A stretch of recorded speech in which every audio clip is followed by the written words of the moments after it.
Yes, sir. Yes, sir. Welcome back to the Double Dribble Podcast with Destiny and Drew. It's been like 6 years since we had an episode. 3 months. Yeah. Yeah, Feel like it, man. Feel like it. yeah, man. Drew, So, man, hold on. Wait, I don't know if you connected to the right mic. let me see. Check it out. Mm, mm, mm, mm, mm, mm, mm, mm. Mm, mm, mm, mm, mm.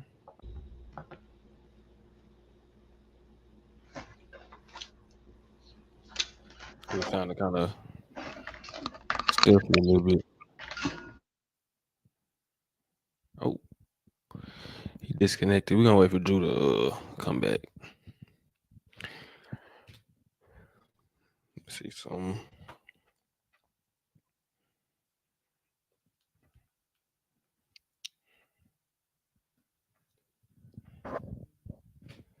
Mhm. Are we really about to hire JJ Redick, bro? See, I hope not.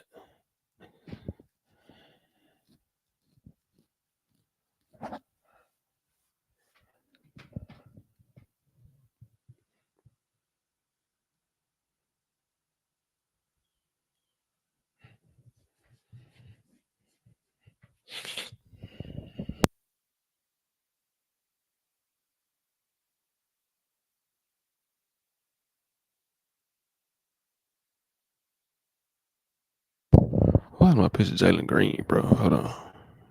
Nah, hold on.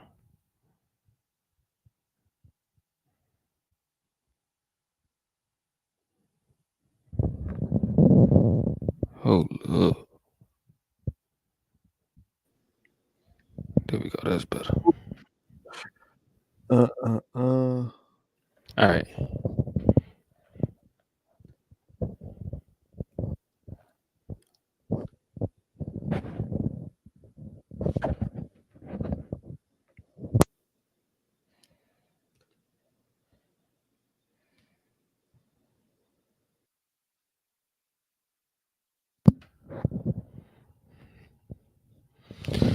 Drew having some technical difficulties right now.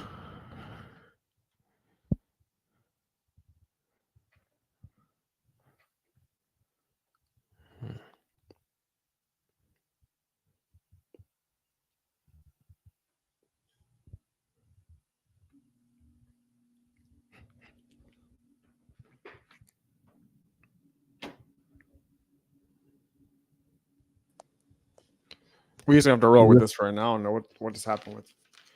Okay. Let's see. Cool. Hold on. Let me How do I? Let's see. I'm trying to post it. Put the link in the comments Mm, for somebody who want to join in case. hold up. Here we go.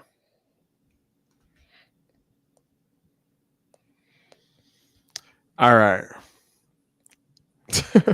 You here? Goddamn. Bet. What's up, Drew, man? How you been doing, man? It's Wait, been now I don't like even hear you, Dusto. really? You can't hear me at all? Hold on. Oh Lord. They trying to they trying to slime us out, man.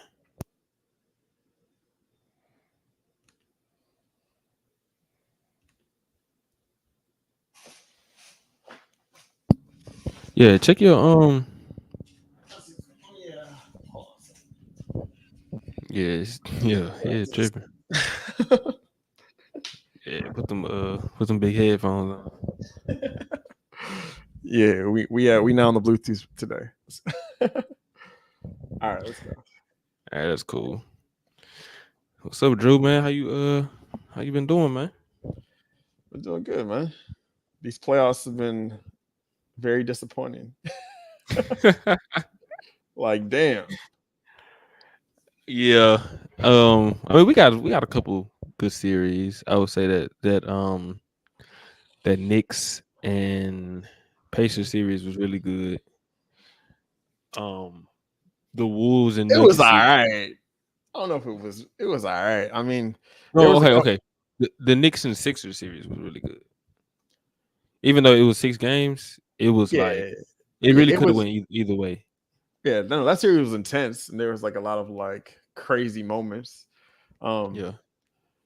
But like I felt like there was never like there wasn't really any just really competitive series. I feel like even that series felt like there was so much like extracurricular stuff, the whole Embiid thing, his health, his dealing with all kinds of stuff, and True. then we had him like that one game where he went crazy, dropped 50, and was trying to injure everybody on the court. Yeah, man, he was wild. He should have got kicked out the game. What he did to Yeah, Mitchell Robinson, I ain't gonna lie. That yeah, was nah. So no, that was just like disgraceful. that was wild. And then What you think about that? The T Wolves and Nuggets series. that was to me the most like unpredictable series. The way it wasn't just that the Minnesota won and how they won, but it was just like the games were so lopsided back and forth, Yeah, and yeah, it was it just wasn't any like down to the wire close games. yeah, We had a bunch of those in the Wolves and Mavs series. You know, the Mavs 1-5. I felt like all the games except for like game 5, like yeah. In a went weird down to the way, wire. it felt like the Lakers Nuggets was so much closer than the Nuggets Timberwolves. That's the thing about how wild that is, though. It feels like the Nuggets Lakers was a closer series than the Timberwolves Nuggets, even though the Timberwolves Nuggets series went 7 games. Yeah, because the Lakers had a double-digit lead in like every game. Yeah, and there was like So, multiple games down to the wire. Literally, there was a game-winning shot at the buzzer, basically. couple game-winning shots. Yeah, and so Freaking Jamal Murray. yeah, I honestly think I mean, I don't know why I say that, but like, I think it was just a matchup thing. Like, I'm not sure if the Lakers couldn't have beat the Timberwolves. I really think they could have. I'm certain And we so, could have beat the and so, Timberwolves, but like my whole thing throughout the year was that it was like no, like we could beat any freaking team in the not even in the West in the league except Denver, and I just like I wouldn't come off that. Of course, I would believe of course I would be like let's call it delusional in a way, thinking like, oh yeah, of course we're gonna beat the Nuggets. Yeah, Lakers in 7. Lakers even we down 3-0, Lakers in 7. But I mean, I wait, remember we was talking about it. I know you didn't really believe that because you did pick the Nuggets. I think in 6. Yeah, Yeah, like I said your objective non-fan yeah. prediction was Nuggets in 6. It was Nuggets in 6. But I mean, yeah, it's just the whole matchup thing and the lopsided coaching matchup as well is just wasn't really in our favor. So I mean, yeah, but enough of the freaking Lakers. So No, I mean we're gonna have to talk about it. Maybe not today, but we gotta talk about yeah. some of the rumor Oh yeah, we reports definitely going gonna talk around about it. because oh Yeah. my goodness, Yeah, man. The Lakers. JJ they always, Redick do one pod with LeBron and he get on the coaching staff. Damn, that's crazy. You'd be like that. That's the polar.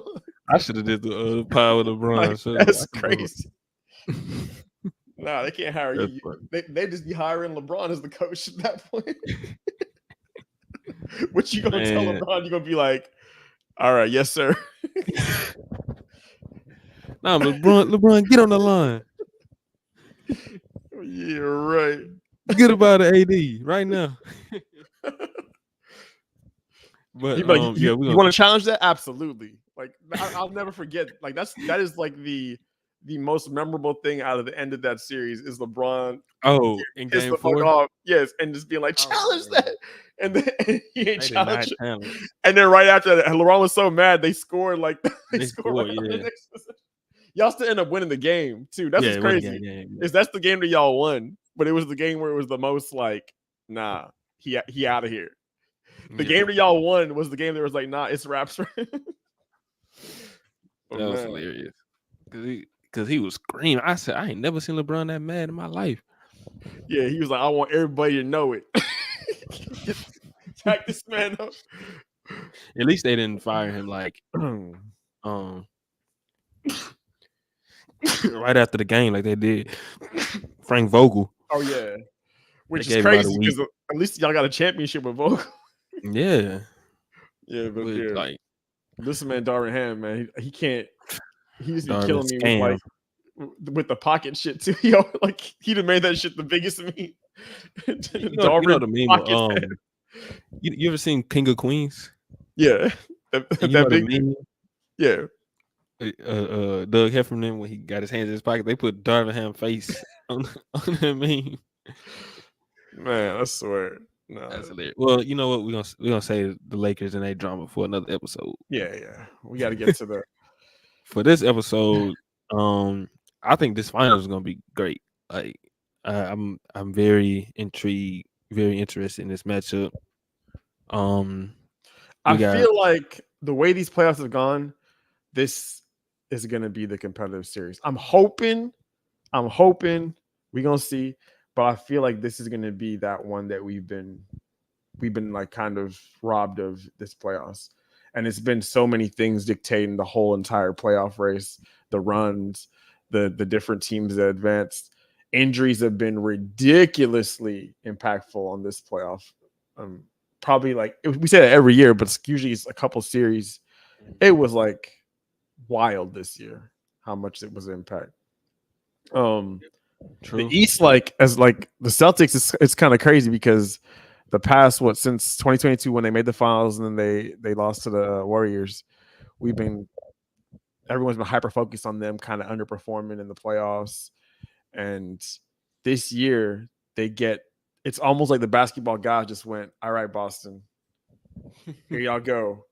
We're just gonna give it to y'all. Yeah, the finals. Yeah, literally just laid out the red carpet for these fools because everything that could possibly go right went right. They would have had maybe like Porzingis getting hurt, but they didn't need him. They yeah, Indiana. But then you factor in like what Indiana, like I mean, Indiana was Indiana. Like I never really the fact that they were so competitive and they could have been up 3-1, which is crazy. Like if Indiana maybe 4-0 because all those games. What's crazy if Indiana just had some experience, some veteran. Like I mean, they had Siakam, but like they need some more. Like the way they lost those first two games was so just like it was a clear lack of execution down the stretch. Wait, the first two? I know the first one for sure. No. Wait, was the second one close? Was it not, or is it? No, I'm wrong. You're right. The first one and the third one. So no, you're right. Game 2 was the one Jaylen Brown had 40. Yeah. Game 2 is when they bought. Yeah, Jaylen Brown went crazy. You're right. It was game 1 and game 3 because I remember the first game 4. Yeah, and game 4. But I mean the first game for sure was like I thought they had it. Like they had it like 3 times. They just kept on finding ways to like dribbling the ball off your leg, throwing the ball down court when you just all you got to do is just run the clock and you trying to rush it ahead, and then I think Nesmith fell on the floor and lost it. And the Celtics came back down. They had so many just wild turnovers. It didn't make no sense. And then game 3 they had terrible execution. Yeah, it was literally just knowing the clock and taking care of the ball, basic stuff. But like we say, I mean, I always say like experience is a big part of it, and they shouldn't have been there. They got fortunate that Giannis was out for the playoffs, and they beat the Bucks, which they were going to lose to the Bucks if Giannis play. I don't care anybody says. They would have lost to them. And then maybe even if Dame never had gotten hurt because he was playing great beginning of that series. But yeah, like that's Middleton was playing like he was playing, but sometimes he looked like a dead man out there. Facts, because his body gone, bro. Now we may have to stick a fork in Middleton. It might be it's probably Rouse. Yeah, I don't know if we're gonna see it. Yeah, I don't know if we're gonna see 2022 Middleton again. That might be over. 2022. Wait, is it 2022 or 2020? It was 2022. No, 2021. Oh no, you're right. Yes, you're right. 2021. Yeah. Man, he was in the play. Sometimes he looked like freaking. 2022 is when he got hurt. Yeah.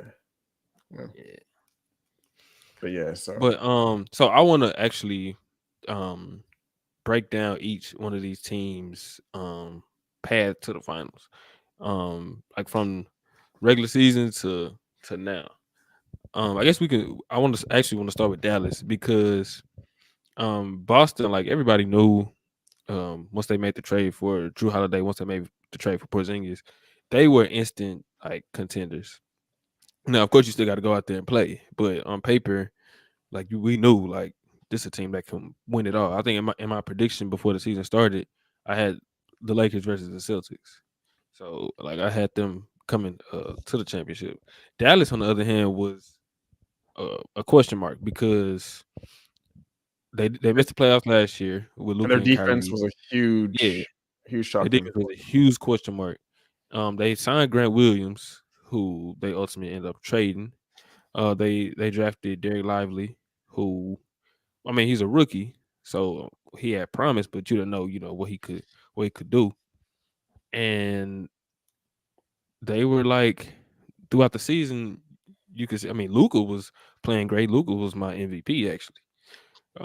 At the end of the season, but they were still like Kyrie was a little hurt. You didn't like their defense wasn't really there. And then next thing you know, at the trade deadline, they trade Grant Williams. They trade who else did they trade? I don't know, but I know who they acquired. It was PJ Washington from Charlotte, who's been huge for them in the playoffs. Made multiple big shots, had multiple big games. Yeah, Daniel Gafford, who I was still staying on this hill. He's not a great defender, but he is really good, and he's been great for them. I'm gonna say that. What else? Was that it or that was the main one. oh That was the main. yeah, that was it for the trade. Yeah, I mean, yeah, and they played Lively more, but that's Yeah, yeah, he. Oh yeah, that's really all who they gained in those and trades. and they start to play Derrick Jones Jr. a lot more. Yeah, he had some big games too, like in the playoffs. Some Who's been surprising really games. huge for them. Mhm. And when they made that trade, I said, okay, yeah, this is what can catapult them because you have your number one guy, Luca, who's a superstar, who's some people can make a case who's arguably the best player in the league now, Eh, nah, but you can make a case. You can make a case. I still need to think he's better than Jokic. I don't. Okay, I agree, but some people can make a case, and I won't Oh fight yeah, yeah. fight too No, no, hard. you can make a Yeah. case. He's definitely like in the conversation for sure. You have your number two star, who's been proven to be a quality number two on a Uh, championship team. yeah, absolutely. And you have quality role players. You have rim protection, um, and Daniel Gafford and Blake Lively. Derek Derek, Lively. well, I say Blake Lively. Derek Lively. I'm dead, Blake Lively. We got females The on the the brain. the OG Lively. And then you got Derrick Jones Jr., who's well, I watched a lot of Derrick Jones Jr. in Chicago, and like I could see his role with this Dallas team because he's a really pesky, long, like rangy, like defender. He's been really tough for them. Um, PJ Washington been great defensively for them as well, and he had like some big time games. He made some big time shots. I Yeah, feel like every time he shoot a shot in the corner in the playoffs, he's gonna go in because he been a marksman. he kind of he's a little iffy though. Sometimes he'll have games where like it's like he lights out, and then Yeah. games like he's been his. Well, your mic had muted. Yeah, but I think you were saying like he made a bunch of timely threes. It felt like every big three they needed, he made it. Wait, I can't hear you. Nah, still can't. Is it me? Yeah, Yeah. I can hear you. Okay. No, I was saying like he has some like he didn't just have timely shots. It was like it was just like really bad defense to me though in some of the in the like I guess in the Minnesota series. I don't understand how they were doubling Luca. They were like they were doubling him way too soon, way too frequently. It was just so easy. Some of the passes he was making. You remember like those first couple games? Oh yeah. I don't understand their strategy. Like he was getting anything he wanted. Like it was like an easy lob to Gafford, just butt naked, wide open triples for Dawson's role players. It was like practice shots. I don't understand what their strategy was. It didn't make any sense to me why they kept on doubling him so soon and just staying on him. They kept on bringing Gobert up, and just like they were just, it was just way too easy. Like it was like there was no they weren't really making him think. It was just like easy like dish out to the wing, easy lob to the rim. Or he was dropping it to Lively Yeah, on the short roll, and he was playmaking out of that before he had got hurt. yeah. So like I just didn't understand the strategy. Like when I was looking at even wait, do you hear me? But yeah, and then later in the series they started to double him less. Yeah, so later they started doubling less, and then he started to get it cooking. But I feel like they should have played. The focus to me should have always been on Kyrie. If you were gonna like and instead of focusing on Luka, even like, and I know it sounds like maybe counterintuitive to have Jaden McDaniels not on your best player, but I would have tried to have him guard Kyrie, because I feel like Luka was gonna kind of get to his spots. So anyway, he's gonna get his points. He's you try and make it hard on him. You try and make him take a lot of shots. Try and hope he's inefficient. Gets you that. He's gonna get 30. Maybe make him get close to 30 shots up. But I don't think you're gonna be able just to take him out of the game like that. But Kyrie, I feel like you have a better chance if you put your best defender on him. A long range defender like McDaniels, to me, I would have put him on Kyrie primarily, and then just live with like Luka having some games. But if you could really cut Kyrie, like, because that to me would have been the series. Like look how close these games were. Both of them dudes were cooking, and you were still in the series. You were still in a lot of those games. The first two games, Minnesota was in control of the majority of them, and they lost with Ant playing terrible. That's another thing. We also got to look at Ant. Like if he just played like average, they go up 2-0 going back to Dallas. And his role players were delivering. Like you said, Naz Reid had like 7 or 8 threes, I think, in game 2. Yeah, especially in game 2. Naz Reid was so crazy. like he just might not be there yet. He's 23. The people are probably I think he 22 or something like that. He may, but yeah, he's 22. So yeah, people were kind of putting him up there a little too early. He's probably and I was saying this too. I don't think he's a superstar yet. Maybe he will become one. I still have my questions, but he's definitely a star, and the potential is through the roof. Like he has the athleticism, he has the body, he has the ability to, at his best, to pop up and drop 40 and play like very good high level defense. Playmaking got to get better, and he got to, just overall decision making probably got to get better, and he got to be more aggressive. So it's like he started to defer when his shot wasn't falling. You started to see him really not really want the ball that much. He even kind of was admitting it too, like later in the series, that he kind of went and stand in the corner a little bit in those first 2 games when he just wasn't making shots. And then he had a couple possessions where he had the ball and he had a shot and he just was overpassing. Like he was overpassing and turning it over. And it was in like some close games that they could have won if he just had a decent performance. They could have came away with those wins. And so wait, like real quick before we continue with Dallas, because the hype train for Anthony Edwards' playoff run was insane. And, oh my goodness! Yeah, it was insane. But I would say a lot of it was granted because in that first series versus Phoenix, he was amazing. No, he was. Yeah, most of that series versus Denver, he was really good. He had a bad game. Game 7 was terrible. In game 7, he wasn't good, but he stepped it up a little bit in that fourth quarter, and he played some. He was still there, really good defensively. But I want to ask, to reach that superstardom, because I don't think he's quite there yet, but I think he's on the way though.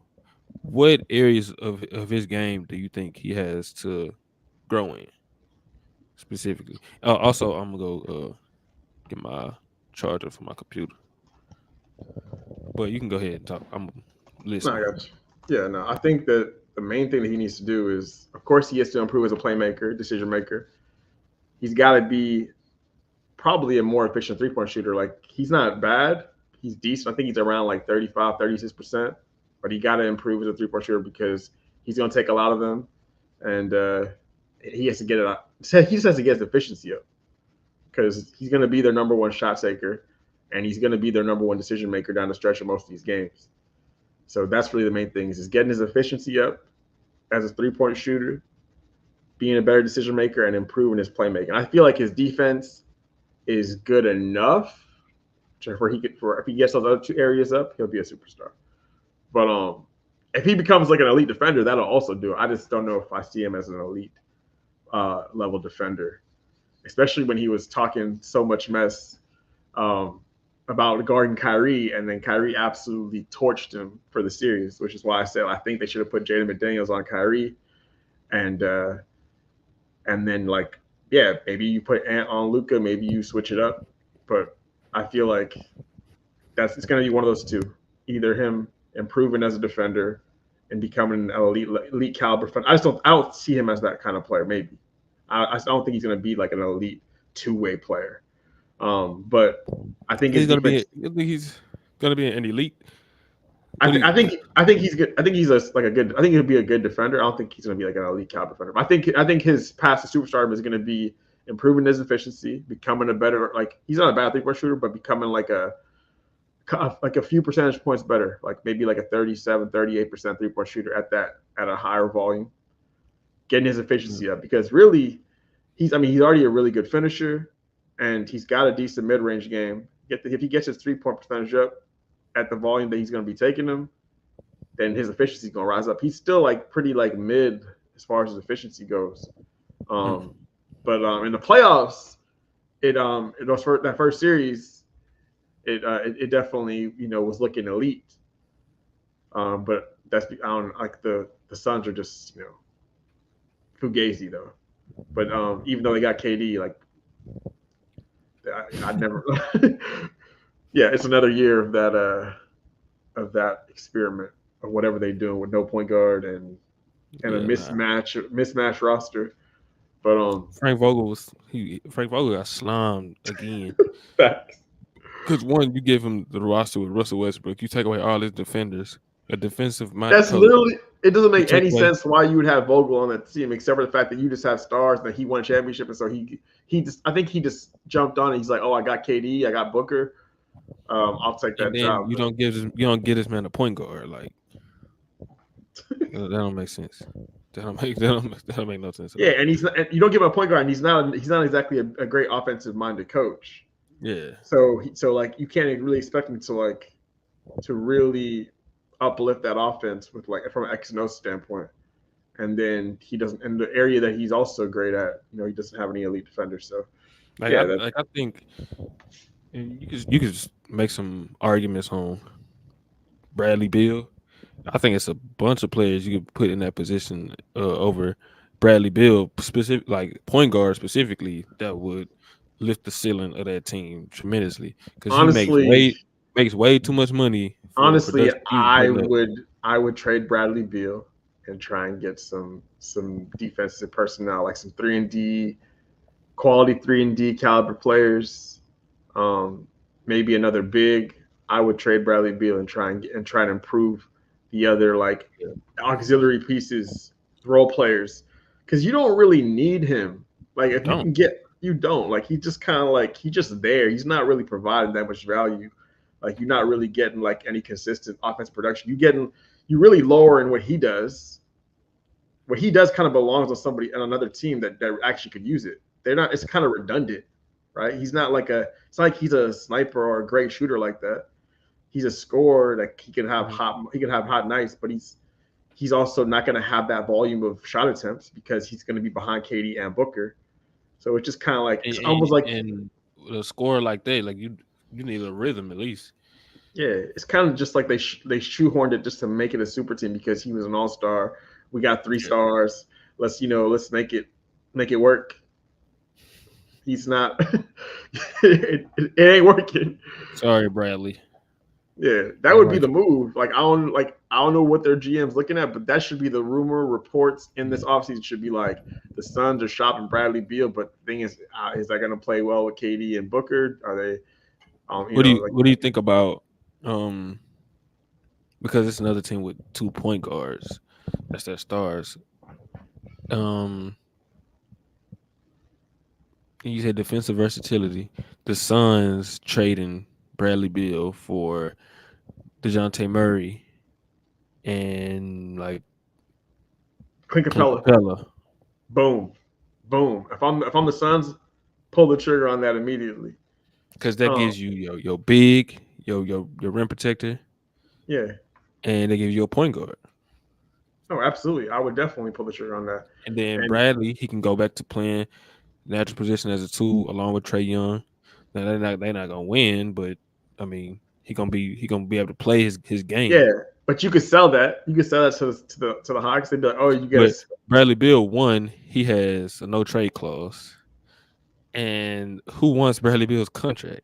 Yeah, but you can sell that. But think about it. The Hawks, I think you could actually sell that to them. You could be like, oh, this is the best player Trae Young's ever played with, type of shit. A former league leading scorer. He gonna be able to give y'all 25 to 30. Help provide some more offense until that hamstring or whatever injury, because he had a buttload of injuries this year. I feel like he was injured like every other week. He missed a lot of games last year as well. Like, yeah, it's yeah. But yeah, that's just my proposal. I think that would help out Phoenix a lot. And they just hired Mike Budenholzer as a coach as well, so he'll probably bring some. I don't know what Mike Budenholzer gonna bring. Maybe some I would say like defensive minded, energy into that locker room. But that's what Frank Vogel was, but I just think Frank Vogel had like a flawed like roster. Like how you don't get this man a point guard? I don't understand. If I'm Budenholzer, I'm like, we're gonna have to make a trade, and it's gonna have to be Bradley Beal. I'm sorry, but yeah. So just to touch on what you said about Anthony Edwards, I agree with the part about him improving as a 3-point shooter. Because sometimes he has he's very like streaky. He'll have times when he makes a bunch of threes. Oh yeah, he has some times where he'll miss a bunch. One, I think he's gonna be better simply based off of this experience itself. Having a guard, Kyrie, and you saw in that game 1, that dude was so gassed, bro. Like he said it himself. He hasn't trained to go this far deep, this deep into a season. Like that's just something that you have to get accustomed to. That's what was so impressive about LeBron going to so many finals in a row. He prepared his body in the offseason. Not like some people said, oh, a lot of players worked on their games. LeBron worked on his endurance and his body. So he got to the finals. He was still like performing at a high level. So I think that's something that's gonna have Anthony Edwards improve. He improved as a playmaker from last year to this year greatly. I still think he can make another jump. He has this nice skip pass that he does when he reads the defense. He can make that skip pass, which is great. But he needs more in his arsenal as a playmaker, like reading double teams quickly. Making he can make slight bounce passes within the the short roll or the pick and roll, because I feel like he'll pick up his dribble quicker than he should in some of those actions. So that's something I mainly want to see him in. That's his growth and his endurance, his 3-point shot, and his playmaking. And I think that's gonna lead to his superstardom. I think it's inevitable. I already told you I'm gonna give me some AE1s. His commercials super tough. I'm not gonna lie, commercial fire. But the Glaze in this postseason, man, they were saying he top 5 in the league. Oh yeah, man. He the next MJ. So I wasn't an Ant hater, but after every one of bad performance, I said, hold on, where you at, MJ? Like, come on. Nah, that ship sailed is This Michael immediately Jordan. after This the Michael Jordan y'all was talking about. that ship sailed immediately after the first two games really of that At conference Dallas. finals. Yeah. Yeah. Like you can't be doing that. Nah, you can't be. It's a one possession game. Both those first two games are one possession games, and you playing terrible while My dog y'all right Dev. there. Salute. I was showing What's up, love. Dev? Appreciate it, buddy. Yeah. No, yeah, you can't say that no more. But and people were loving to say like he's MJ's other son. They were on that Jimmy Butler glaze for him, like heavy on that Jimmy Butler glaze. But yeah, I mean I Jimmy see Butler. man. But like I'm not gonna lie, Oh, I picked them to beat Dallas after they beat the Nuggets because that game 7 when he played that bad and I saw how the role players play, it told me like I was like I feel like they just might have the best team this year. The way the role players are playing, they might just have the best team. And if they were able to win with him performing to that level, but then he played that same way in those first two games against Dallas. They still could have won the games. That's the crazy thing. So like and Towns as well. Towns didn't play good either, and they still could have won those games. Think about that. Yeah. Kyrie and Luka both balled out in those first two games, and Cat played subpar, and those games were very winnable, very winnable. Like they easily could have won those games if they just got a little bit more out of those dudes. So yeah, like that to me, like that kind of tells you, like I feel like they probably did have the better roster. I mean, they just didn't get the production that you would expect out of their main guys. And so Dallas got it out of their stars. Their stars won them that series. It's true. That's true. Yeah. And I think, and it was about time for Luka to show up because in those first 2 rounds, I did not think he was great. I honestly think that Kyrie was actually the better player in those first two. You can make the argument. Yeah. I would say in the conference finals, it was Luka. In the conference finals, for sure. But against in the first series, the Clippers series, I felt like Kyrie was their best player. Yeah. And because Kyrie was going crazy, but I would definitely say in the first series and the second series, they were both tied 2-2, I believe, and Luka had awesome game fives. Yeah, he was like big. Those game fives on the road because they started each one of these series on the road actually, like against the Clippers, against OKC, against Minnesota, and now against Boston. They started all those series on the road, and Luka was not great in those first 4 games of each series. He was shooting a lot. I mean, his counting stats were good, but he was not dead ass. And this is facts. I don't care. Anybody can fight me. Those first 4 games, Harden was outplaying Luka. I knew you were gonna say that. Harden was outplaying Luka those first 4 games. He was. It's gonna be lost. Anybody gonna remember because he was terrible in game 5 and 6. Yeah. Anybody gonna remember it? But those first 4 games, man, I think especially in that game 1 and game 4. Yeah. No, Harden was. Yeah. Harden and PG in that game 4. That was in the same game. But yeah, PG was pissing me off in that series. God damn. No, I already know who's pissing you off, but it don't need to be said. Nah. Hey, wait. Funny story, look. He was more than pissing me off though. Before we go back to the Dallas thing, I remember we was talking at work, and I asked you, what do you think Westbrook shot from the field in that series? You said 33%, and you wasn't looking at me, and I said no, and then you said 30, and then I said no, and then you looked at me like this. You said.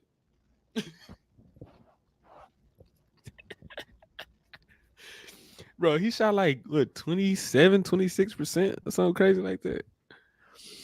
Oh man. Westbrook. Well, what's Cecil at, man? Cecil said he's gonna pull up and he has some like family thing. Shout out to my boy C, but he need to be here to talk about his boy Westbrook. But yeah, like back to Luka though. Yeah, he was not great in those first 2 series, but I think part of that had to do was he had like some knee problem. I think he still may have like the knee issue. But he may have started to find his groove, his health in that Minnesota series. You know how great of a defender Jaden McDaniels is. Luka, his weight, I think that's what killed him. Jaden, yeah, Yeah, Jaden in that yeah, matchup because he couldn't. Lou Dort could be physical with Luka. He was yeah. playing Luka like a freaking linebacker, and it was throwing Luka off his game. But Jaden, Honestly, and we can he's touch on that. rangy and long, but he don't have And, Luka's and body in him, and Yeah, Jaden was there. Like yeah, he was playing good like positional defense. He just was getting bumped off his spots because Luka got mhm. that because he Pillsbury Doughboy over here just be bowling people out the way. But no, that's why I don't think that they should have went with Jaden McDaniels on Luka. They should just put him on Kyrie. I think I would have been fine with them after the first game. First game, you try and see how it goes, see how he does. Let him play on Luka. But let him actually guard Luka. Don't over help. Don't double all the time. Like they were just double. They were having him guard Luka and they were doubling him a bunch. If you're gonna have him guard Luka and just double like that, don't even have him guard Luka. Put him on Kyrie. Don't even, like just put him on Kyrie. And they actually had switched him to Kyrie in game 4, Yeah, but I mean by that time be down 3-0, so exactly. It's curtains. But yeah, they should start the series. Like I honestly feel like he would have really made it harder on Kyrie, and he would have. I'm not saying he would shut him down, but he would have given us some more off games. for sure. Kyrie got into such a great rhythm from the jump. Game 1, first half, dropped 24 in the first half, having his way, just running down the court in transition, throwing up, like just getting to his spots, no issue, no resistance. And if you had like limited him in game 1 and hadn't like really had your best guy locked on him, I feel like that could have altered the series right there. Because I do think that needs to be the focus for going into this finals. Boston needs to be focused on Kyrie. I know everybody's gonna be like, I know Luka's the best player. You need to focus on Kyrie because y'all have the better role players. You have the deeper team. So you pretty much saying like the main guy is gonna eat. He gonna find his regardless. He gonna get his. Like no matter who you put, the main guy gonna eat. Yeah, So you don't let the others. Luka's gonna get his 30. You know, you don't want him to go crazy and drop 50 or something like that. So if he's going like just nuclear or something like that, then yeah, you may have to start doubling him or trying to trap and get the ball in his hands. But start the game. The focus should be your best defender on Kyrie, right? And it's gonna be that's what I would do. I would put Drew Holiday. I mean, but that's what they're gonna do. They're gonna put Drew Holiday on. I mean, I would be shocked. It's gonna be Drew Holiday on Kyrie. Drew was actually talking about it earlier today, like the media day, and they said, "How do you guard Kyrie?" He just said, "Pray." Yeah, but I'm very excited to watch that matchup. Like just like a defensive type of matchup. I really want to see Drew Holiday on Kyrie and see how he does. Because I feel like he could really make things difficult if he's playing at what he's capable of doing. Because we've seen him take guys out of this, like take some stars out of some games, out of some series. Even like we remember what he did, like what 5-6 years back against Dame. Oh man, Dame. Had Dame looking like Dame like a ghost out there. Dame he was lame. He did Dame. Yeah, he had Dame so bad that series that Dame was out there even saying it. Like he was like he didn't like he was just completely just open and up front. He's like he basically just said I got clamped up. Like he was the best defender I've ever gone against in a series, and he shut me down. Even in the finals, like Devin Booker had some great games, but he was switching from Devin Booker to Chris Paul. Like whichever one was eating, like he was switching back and forth. And I still remember like the infamous steal and lob he had to Giannis in that game 5, which was amazing. Drew a dog, but man, Kyrie, I do think that's the series because I just feel like Boston has the better role players, they have the better depth. I could see a game where Derek White drops 20 plus and kind of be pivotal in a win. I could see Drew dropping 20 plus and being pivotal, but they don't need that from him. They need him to lock in on defense and then maybe hit a few timely shots here and there, hit a couple threes here and there. But the fact that he's in that role because they don't even need as much of him from what Milwaukee needed, really. And so because Milwaukee they need, of course they needed him to be like dial in defensively, but they needed his what is it at least his scoring volume because Giannis wasn't a creator from the perimeter. As Exactly. like, I mean, he wasn't a guy who's gonna He said to be like initiate a initiate your offense. Like with he had to Boston, you be got three other guys who can do that better multiple. than yeah. Yeah, and multiple other finishers. Like they got KP back, so Porzingis Yeah. is going to be So So that's another step back Drew can take. That's another exactly. way he can dial into what he does best. Now, it's easier said than done guarding a guy like Kyrie, who's a LeBron called him the wizard. I don't know. I'm speechless, man. From watching Kyrie from when LeBron first came back, that's when I really watched like a lot of Kyrie. The dude just he just unguarded. It's nothing. Man, you got to give your flowers when it's due. Yes, Shout out sir. to my boy Fly Guy, aka Willie Bates, in the building. That's a real nigga right there. It's my dog. When you start talking about though, we might as well just get into it. How you feeling about the series? What do you think? What do you think is going? Who do you think is going to win? What's the series going? How many games? We might as well get into it since Might as Woody well. over here talking about the Mavs. Might as well. Because I remember you were saying to me this other day. You said that you have a feeling of who you think is going to win and who you want to win, and it may not be the same. Yeah. So I'm just gonna get it right out. As far as the want, I want both these teams to lose, which means I want this series to go to Game 7, quadruple overtime. I want dudes Everybody to fall out. passing out on the court. All right, and then I want Scott Foster to decide the Game 7. Just call a foul at the end. Scott Foster or Tony Brothers, one of them just like last second foul, boom, somebody goes to free throw line to decide it. But for real, no, I do. A Game 7 quadruple overtime would be crazy. I do. I'm be honest. I do want this to go 7 though, and I feel like this has. I would love this for has the the series. potential. Oh my goodness, this could be a classic. Yeah. You got so many stars. I do. You got some storylines with it too, because Kyrie played for Boston, Porzingis played for Dallas. Yep, he's going up against his old team, and both of them going against their old teams. It's funny that you mentioned the Grant Williams thing earlier because it reminds me this man took the biggest L. You went from being on Boston, a top team in the East, you get traded, you go to Dallas, and then they end up making the finals after sending your ass to Charlotte for trading PJ Washington. Grant Williams, when you went to Dallas, you ultimately made them a better team. So both your exes over here. If they win, you should get a ring, Grant.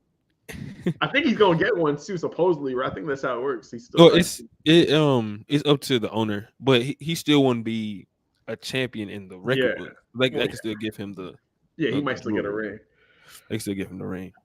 Man, so did my evaluation. We already know who the one. We know the one. We know the one. The one, actually, the one is Dallas. Really? Only because I'm a Tatum guy. Of course, Tatum is one of my favorite players. But I don't want the Celtics to have more championships than the Lakers. Okay. Either I want it to be even or us have more. I don't not want them to have more champions.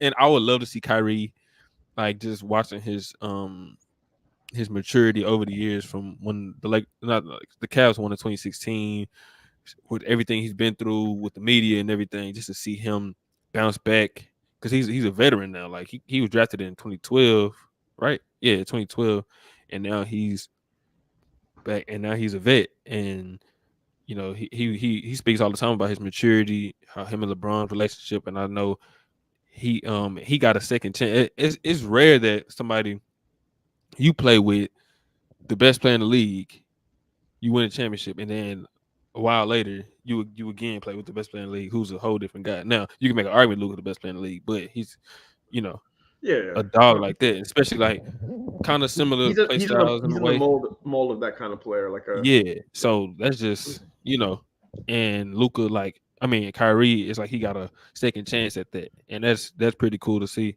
It's funny that we just to touch on this before we can go back to the predictions over that, but I remember seeing. I want to say it was Austin Rivers. This is like a couple days ago. He was doing a pod, and because everybody got a pod now, but he he was talking about Luka and Kyrie, and he made me think. He said that he wasn't just speculating. He said that this is the most skilled duo in NBA history. Luka and Kyrie, the most skilled duo. Do you Well, think that? I disagree on that. Yeah. I disagree. But who do you think is the most skilled duo?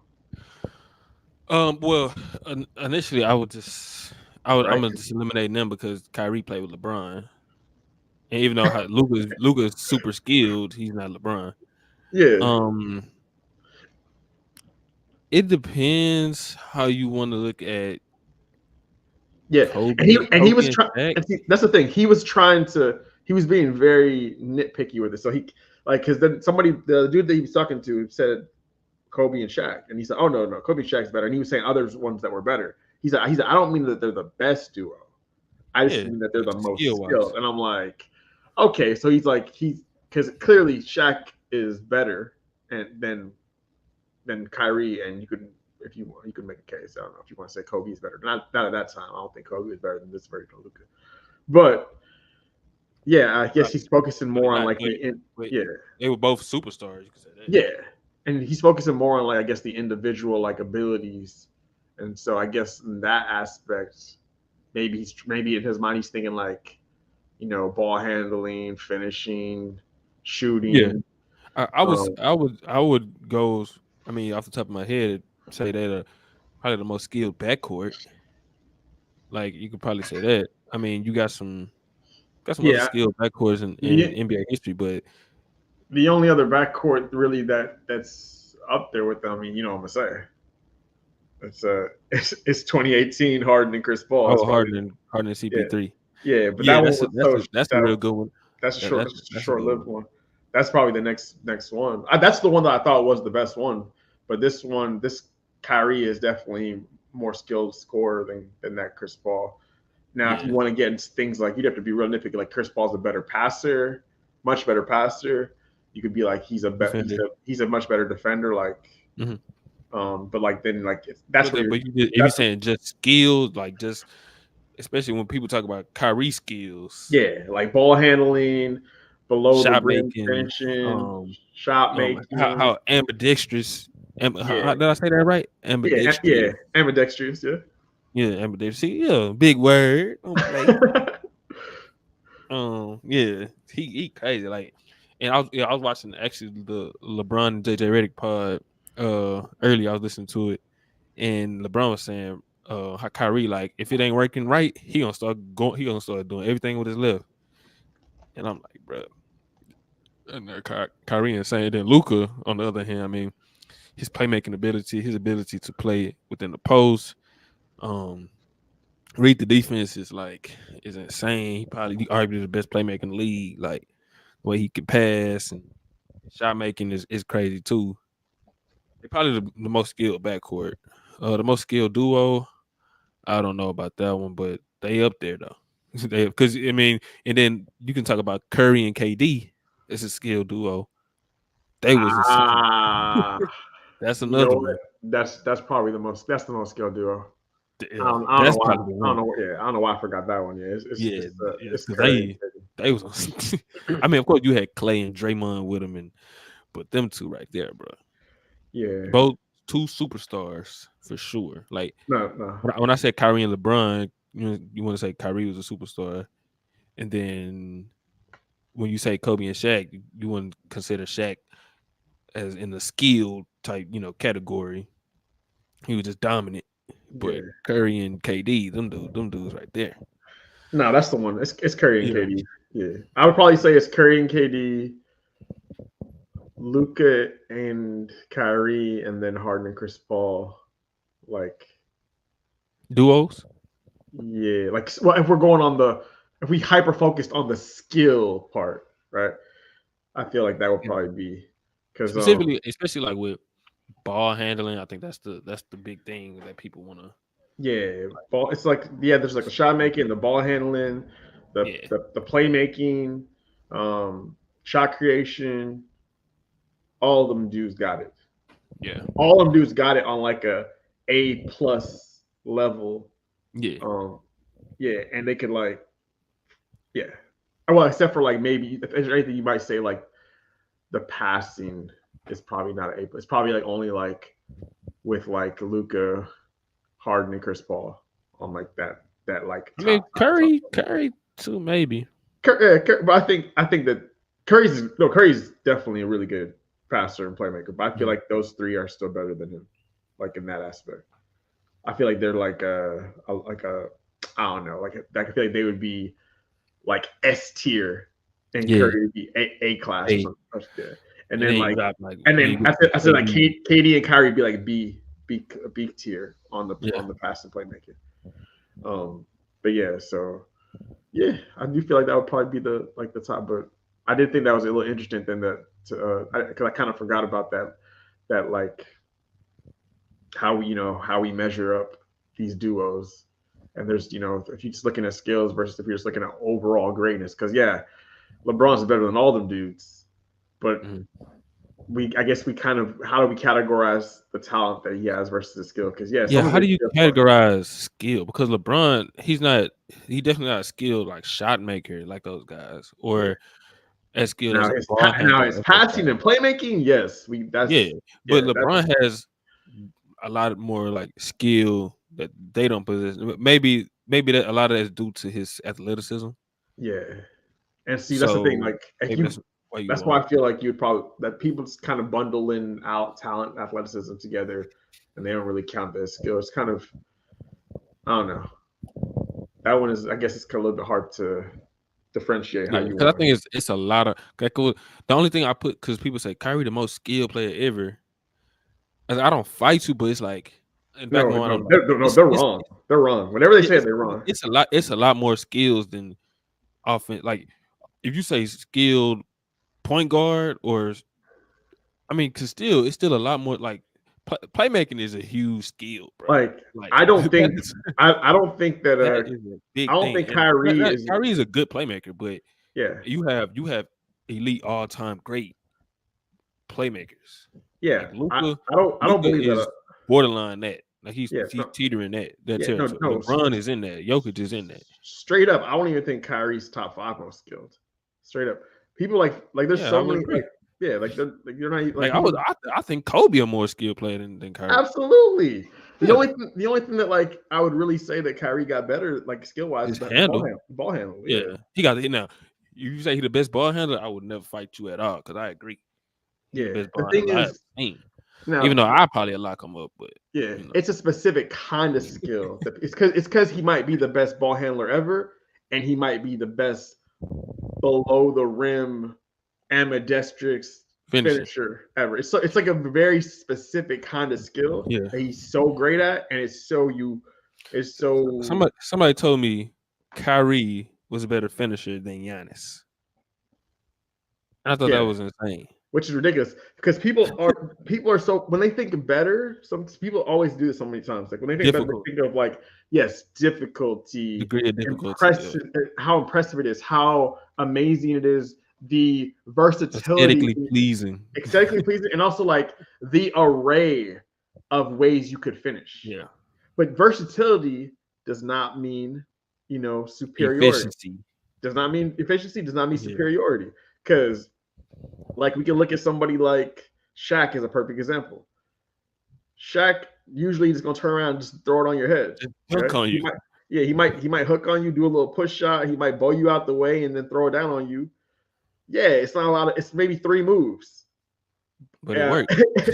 But they all better than every single one of Kyrie's layups. I'm sorry, they all better than every one of Kyrie's layups. Now, is Kyrie's more impressive? Is it yes? Is it more difficult? Yes. Is it more flashy? And yes. And it takes more skill. Yeah. It takes more skill. Don't make it better though. But don't mean it better because it might be a lot easier for Shaq to do that, but the fact that he can do it makes him better. It's just that simple.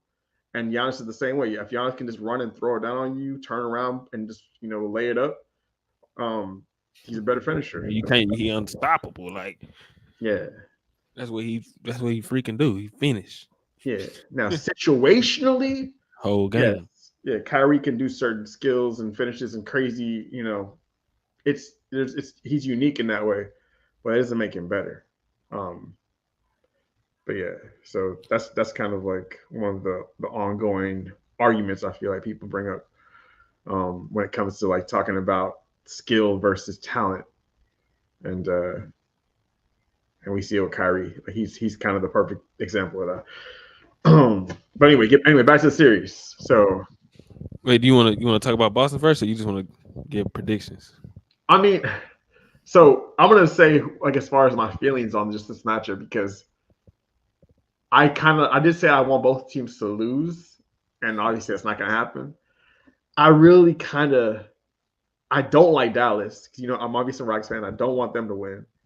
But I really just something about the way that the Celtics got to this finals rubs me the wrong way. It just rubs me the wrong way. It feels too easy. Yeah. So I almost feel like just slightly, I kind of want them to lose more. Just slightly, just because I felt like they didn't earn it yet. That's why I said I wanted to go 7 games because I need to see them gut this out, a competitive ass series. Because so far it's been just cake. They face 0 superstars on the way to the finals. 0 superstars Halliburton on the way to the finals. Like I said, Oralist jumper. Get this man up out of here. The Pacers almost won 2 games without this man playing. All right, they almost won 2 games. They really, if they just had any sense, they could have won 2 games. He just made All NBA. And you're on Team USA over Kyrie, you don't make no sense. Get this man up out of here, man. There go Dre, aka the Boston Celtics fan. No. Wait, hold on. Dre, hold on. So yes, I did say that, but I didn't get my pick. My pick is Boston in 7. All right. I think the Celtics are going to win in 7 games. They are the best team, and I think that they're going to win. And they got the best player. So don't trip. Don't trip. I know. I'm hating on the Celtics right now. I'm only hating on them because I don't feel like they earned it. All right, and I feel like this is their chance to earn this championship. All right. Of course, they could.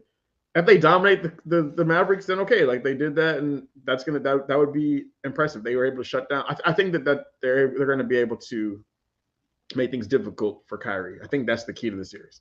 But I just haven't been impressed, and I feel like this is probably the easiest run to the finals I've ever seen. If it's not the easiest, it's like top 3 easiest. And I was saying that I felt like the Nuggets last year had one of the easiest championship runs.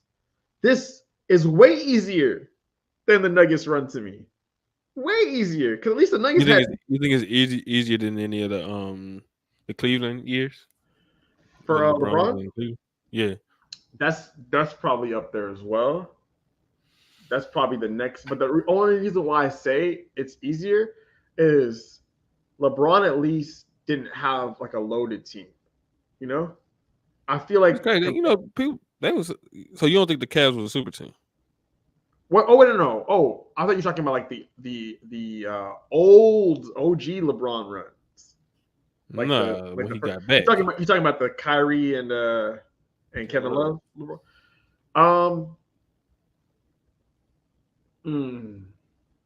No, I still think this would be easier because I feel like they did have some better matchups. Like that Indiana team had,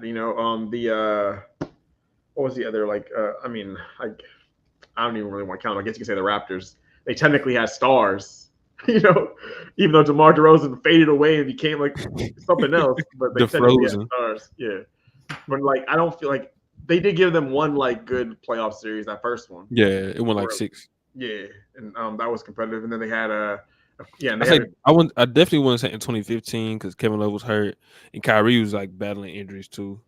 Yeah, but just because I feel like the overall talent of Boston is so, I feel like they're much more. Compared to their matchups they faced. Because think about it, the Heat didn't have Jimmy Butler. The team they lost to last year, they're missing their best player, right? Whether or not we want to call Jimmy Butler a superstar, I'm not. Some people will, but regardless, he's close to that category if he's not in it. And they didn't have him for the whole series. Second round, you have Donovan Mitchell, who is a bona fide star. I wouldn't say he's a superstar, but But then he got hurt. Yeah, but he gets hurt, and he gets hurt in a game 4. Well, no, he gets hurt after game 3. It was a 2-1 series. He hasn't played the rest of the series. Like that's huge. They lose their best player in a pivotal moment. That's a blessing right there. And they beat the Cavs, and they get in the conference finals. They get blessed with the Indiana Pacers and Tyrese Orless Jumper Burton coming in here. Anyways, well, yeah, I Dre, he do make a point though. But I guess who did the Warriors play on 2017 on the way to the chip? Because they won 16-1, but they obviously they end up playing LeBron and Kyrie in the finals. But who did they play in 2017 on the way? 2017 they played the Pelicans. They beat them in no. Did they play the Pelicans that year? They played the Pelicans in 18, I know. No, year 18. 17, who did they play? First round they played second round they played the Spurs. No. In the conference finals they played the Spurs. Oh no, you're right. Because the Spurs beat the Rockets. Kawhi. Yeah. Kawhi got hurt, and then they had a pretty easy run through the conference finals. So they play Portland? I feel like they played Portland or something like that. I think they did. I think second round they played. But I would say the only reason I wouldn't say Golden State is because Boston each time when they played these teams, like the best player on the team was hurt. Well, you can say Halliburton or Siakam, best player. You can make the argument for each one of them too. But Jimmy Butler was hurt, Donovan Mitchell was hurt, Halliburton was hurt. Now they took care of business. They won those series. They swept or won in 5, which what you were supposed to do. But yeah, I mean it was easy though. I wouldn't go as far as say it was the easiest run, but it may be. But I mean they handle business. It's not like they struggled, not like they went to 6. They handle business. So can't really knock them for that. They earned the number 1 seed, so and then they still didn't have Porzingis, but they still were able to do what they had to do. I'm really blanking. Who did they beat they beat the Blazers? And who did they beat in the first? I feel like it was Spurs or something. Maybe I'm tripping. Who? No. They played the Spurs in the conference finals. They played because Kawhi. Remember Kawhi? Yeah. Was it the Blazers in the second round? Yeah, Patulli did this. Yeah. Because the Rockets played OKC. Yeah. Then they played the Spurs. They were the 1. So who was the 8 that year? Oh my God. I'm really blanking. This is crazy. He said Blazers, Utah, then the Spurs. Play Utah? Who's on Utah? Before they had Donovan Mitchell. Oh no. Did they have? No, they didn't have Donovan Mitchell yet.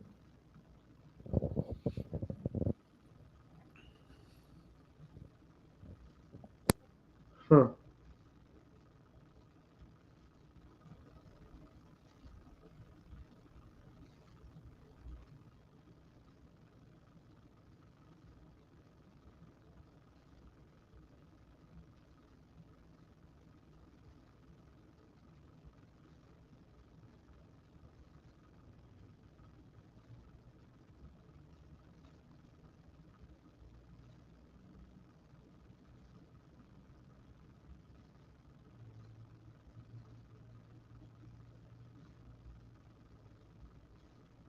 Oh yeah, I remember the Clippers. The Clippers lost to the Jazz.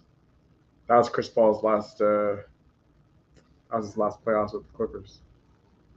Mm-hmm.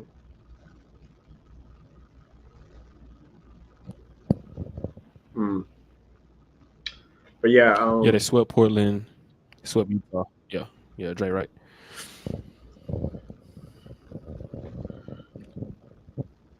Yeah, that might be. I mean, if you want to, you can probably evaluate it with. The only reason I wouldn't say they were a better team than Cleveland. They weren't overwhelmed. They were more talented, but I don't think it was just super overwhelming. Which is kind of going to be the same with the Celtics versus Spurs. Okay. You know what? I mean, you might be right because of the Kawhi injury. I guess you could say I feel like Dame is better than anybody that the Celtics have played in this playoff run. Yeah. But it's like kind of nitpicking there. That like I said, it's if it's not the easiest, it's top 3 easiest. But I mean, yeah, you play who in front of you. They aren't that number 1 seed. So So yeah, no, that's true. But it's just like it's crazy how it just kind of paved the way for them to make it to the finals after kind of like having a lot of nip and tuck series the past few years, losing some series that they shouldn't have lost, and then they make it back in like the easiest way, almost the easiest way possible. It's kind of, I don't know, it kind of rubs me the wrong way a little bit. I'm like, damn man, it's really gonna be that easy, but I do think that I think that they're probably the best team, and so yeah, I'm picking Boston at 7. I feel like that's gonna be the likely outcome, as long as Tatum doesn't pull a 2022 NBA Finals performance. I feel like they have all of the personnel to like defensive personnel to throw at Luka and Kyrie, like Derek White, Drew Holiday, Jaylen Brown, and Tatum. Yeah, you have so many wing defenders that you could throw. You got some rim protection when you bring in Porzingis that's back now. Yeah. So I mean, I'm so conflicted right now because I want to see Tatum hold that trophy up. But at the same time, I don't want to see a doodoo green banner go up. Yeah. So, but honestly, if anybody should be built to beat that Mavericks team, they should honestly be. They're built on paper. They are the team that you would want to face this Mavericks team. Like on paper, like they have everything you need to beat that team, to slow those guys down, to make them work on the other end defensively. You could, like, top to bottom, they have the role players. They have, like, there's really no excuse for them to not win this series. Like, I'm saying Boston is 7 just because Boston kind of is a little bit funny to me, and every year they always kind of go longer than what I expect in these series. Like, whatever my prediction is, I always add a game usually. I'm like, oh, they should sweep this team, Boston at 5. Oh, I think they'll probably get a game, Boston at 6. I always just feel like, because I feel like there's going to be that one game where they kind of let up, or Jalen or Jason doesn't show up to the level that they're supposed to be. But so I'm saying Boston at 7. But honestly, probably should be Boston in 6. But I feel like it's going to be a 7-game series. So I'm going Boston at 7.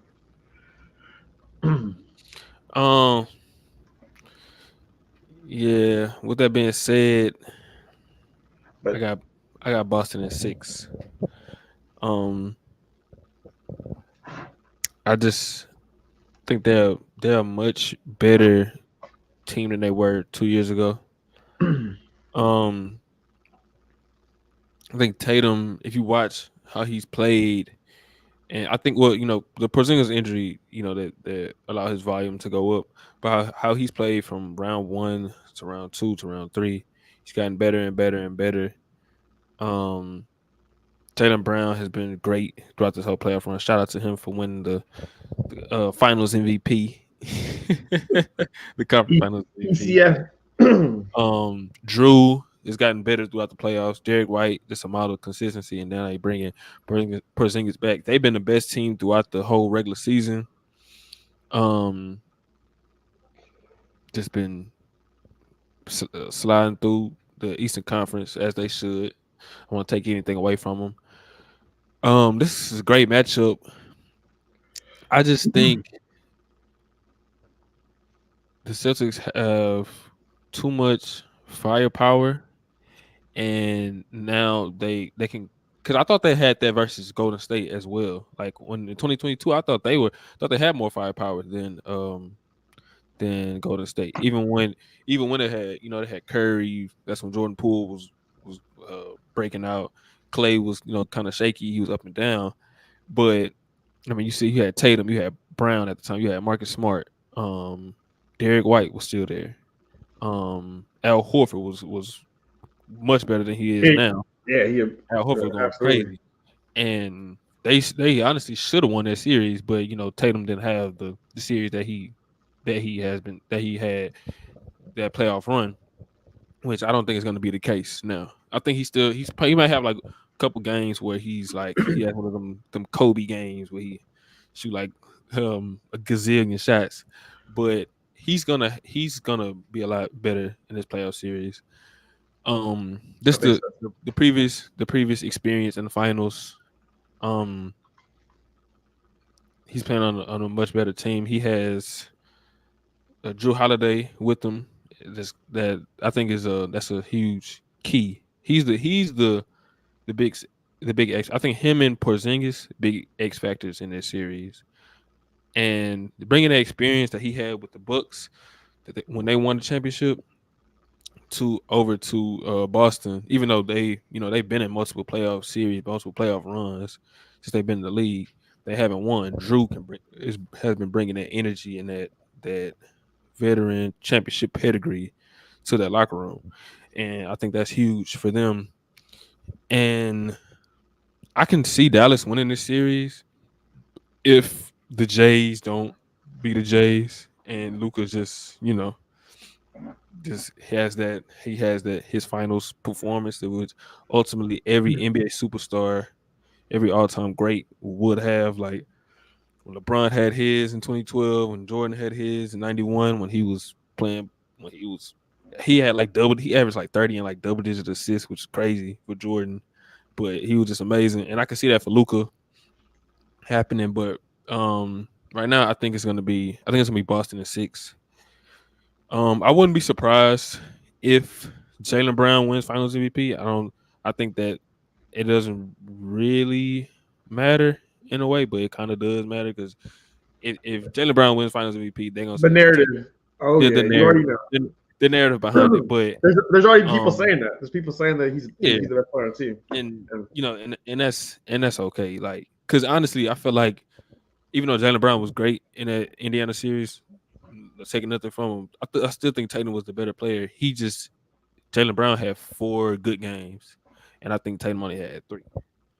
But Tatum still led them in points, rebounds, assists, steals, blocks, all those. But I mean, that just that's just how it go. The narrative gonna shift toward Jason Tatum got carried or whatever. But um, I just think they gonna learn from their previous experience, and they've been shown too much consistency for me to not believe in them. So I'm going with my brain over my heart because my heart telling me, fuck the Celtics, they gonna lose Dallas in 4. But my brain telling me Boston. I'm going with Boston in 6. So, and Jason Tatum will win his first Bill Russell Finals MVP trophy, joining the legends in NBA history. And that's just what it is. and on the low, this series kind of is a win-win for you because you a Celtics hater, but you also love Tatum, so you kind of you can't lose. It's crazy how that works. Wild, wild shit. I'm a lose and win at the same time. Oh man. But so you got anything else, Drew? Oh no. I'm excited for this game, man. I've been looking forward to this series starting already. I don't know why they took forever. The only good news about that is that we get everybody healthy because it seemed like almost it was That's intentional. true. Because I swear the That's true. finals usually start on like June 4th, I want to say, or something like Yeah, that. it's been more than a week since we had a game. Yeah, so I feel like the NBA is not gonna say it, but I feel like they purposely wanted all these dudes to be back healthy because Luka was limping like crazy, Yeah, and yeah. Luka, like he could barely walk. yeah, he was limping, and of course we know Porzingis was out. So going into the series, it seems like everybody should be 100%. You're gonna have Al Horford maybe have a good game 1 because he's been looking hella old these these playoffs. He did have that one game though where he made a bunch of threes against the Pacers. In game 3, Yeah, he pulled out he of was going nowhere. crazy. He was knocked down. Yeah, Yeah, I see somebody post. Did you see when because Tatum had a great game that game too. He made that behind the back pass to Horford in the corner for 3. that's the I was gonna say no. That's the best. No, second best pass. I remember he made a pass something like that too on like a But somebody said this is one of the best passes in NBA history on Twitter. And he was getting cooked. That was hilarious. It was a great pass. It was a fire pass, but it wasn't. It was great. It was clutch.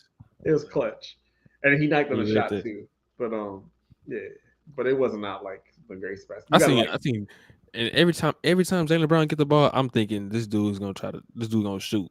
And it was in game 4. He made that pass to Derek White, which was ultimately like the game winner.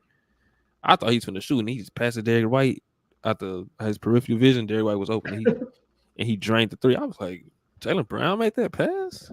Yeah, he still be looking funny with that left hand though. I remember he had a couple plays in that series where he just dribbling the ball with the leg, or dribbling it right into the defender. He is better, like going to his left and finishing with his left than he was last year. Oh, I peep a little bit, yeah. No, you're right.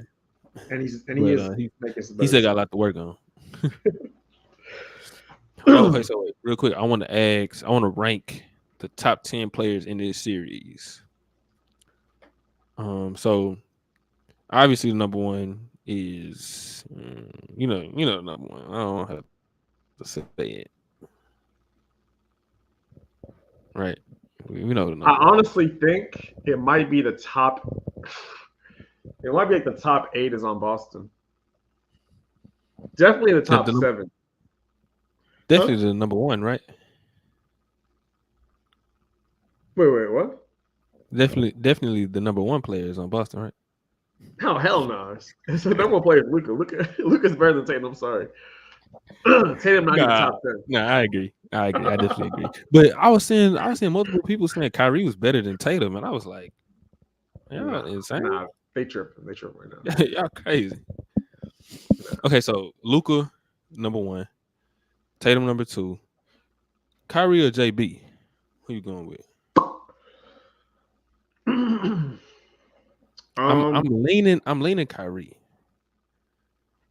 Yeah. It's tough because Jaylen Brown he's been really good defensively this year. Shot making has been great. But Kyrie, I mean, he's just a supreme offensive talent. That's a close one. I'm leaning Kyrie. I would say Kyrie. It's really close though. Like very, very close. Splitting hairs, I think. But yeah, I'm gonna say Luka, Tatum, Kyrie, Jaylen Brown. And then who you go? You might have to. I might go. It's gonna be like a lot of stuff. Like three Celtics, bro. Yeah, that's what I'm saying. I think it might be like the top 7 or 8 is gonna probably be like. You might have to go 5 Porzingis. Yeah. Or I mean 6. Like Drew Holiday. You pick Drew or Derek White. You pick either one of them two. Yeah. So I think that's right. I think Porzingis will be next. Then probably Drew Holiday or Derek White. And then we're already at 7. 8 would be maybe Derek Lively. At this point, would you take Derek Lively over Al Horford? I might. Yeah. I feel like Derek White's probably been their 3rd best player this playoff run. I mean, you can argue. He's been really good defensively and just like finishing around the rim. He got hit in the head a bunch of times. It's unfortunate. Yeah, it's either. But Gafford's been really good too. Gafford's been good too when he isn't fouling. Yeah. Yeah, it's probably PJ. Yeah, it's probably either. I'm gonna go Gafford. I'm gonna say Gafford and PJ. Gafford, PJ, and Lively. So. Okay, 8, 9, 10. Well, so that'd be 5 and 5, huh? Yeah, so 8, 9, 10 is Dallas. 5, 6, 7 is the Celtics, and then 1 and 3 is Mavs. 2 and 4 is the Celtics. I would agree. I would agree with that. But then after that, you'll probably go Horford, Peyton Pritchard. But who cares about those guys? Yeah. Although Horford, I think is win or lose, he definitely gonna have an impact on the series. 100%. Yeah. Yeah, he's either Agreed. gonna be getting cooked late in games by Luca. Or making some clutch Yeah, veteran yeah, or uh, making some clutch play. blocks or big rebounds or some timely threes. But best believe he's gonna definitely have an impact in the outcome of the series. Bro, I was looking at some tickets because we on like a few hours away from Dallas, just to see. It was Oh like, hell it's no. more expensive to go to the ones in Dallas than it is in Boston. It was like it was like 1,000 something, and that's just for the cheap seats. That's for Wait, it waiting. was 1,000 for the Chiefs seats. What the? Yes, but hey, mark my words. I'm going to a playoff game next year.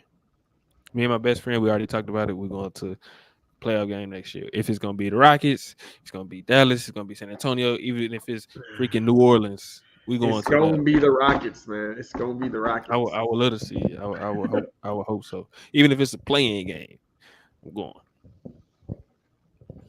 All right. But man, hey, me and Drew, we back active just for the finals, at least for the finals for Oh, sure. absolutely. So appreciate everybody that tuned in. Drew, you got anything else? Nah, We man. get out. Let's get this game tomorrow. Yeah, man. So looking forward to this game one tomorrow. I'm gonna come with some recaps for sure. That's a wrap on episode 41. Make sure y'all like the video, subscribe to us on YouTube, follow us on IG, and that's it. Peace out. Yes, sir.